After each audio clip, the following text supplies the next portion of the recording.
We're also laying tracks. Laying tracks in the nation's first high-speed rail system.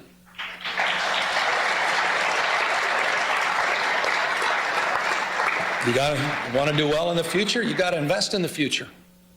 We want a 21st century transportation network. Full environmental clearance is done.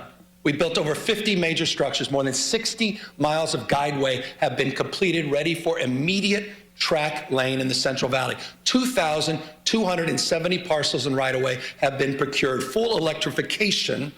Ask the folks in the Bay Area, they understand this. Full electrification of 51 miles of tracks for Caltran, which is allowing people to move more quickly and more efficiently.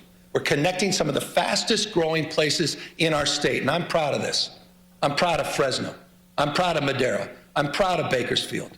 Those are communities we shouldn't be talking down to. Those are communities we shouldn't be talking past. This is one of the great economic investments in those regions of our state, and will make commute times shorter and make life more affordable for the people of the Central Valley, and they deserve it.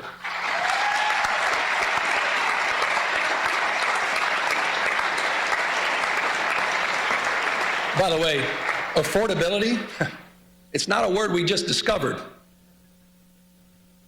Certainly not a hoax. So just briefly, here's the way we think about it. I think the way most of us think about it, it's not just one issue. It's a stacking of many, many issues on top of each other.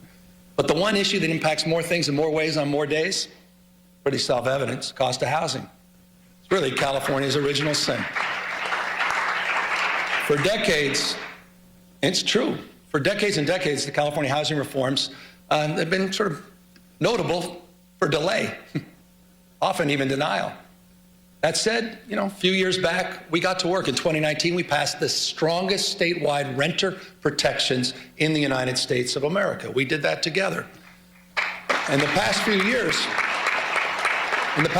years, we have enshrined the most consequential housing reforms in our state's history. Just last year alone, and I have to name check about 20 of you.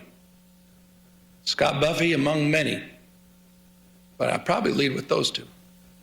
I was proud to sign 61 housing reform bills, clearing away regulatory thickets, forcing local governments, often resistance, to get in the game, and modernizing our environmental review.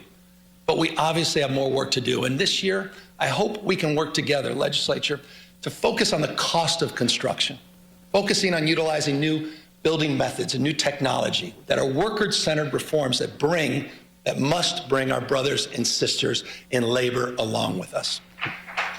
We have that opportunity this year to build on that.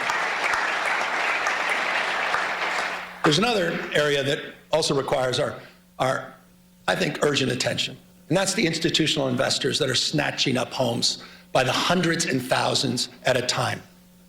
These investors are crushing the dream of home ownership and forcing rents too damn high for everybody else. And I just humbly submit, I think it's shameful that we allow private equity firms in Manhattan to become some of the biggest landlords here in our cities in California. It's time to tackle that issue, and I look forward to working with all of you to address it.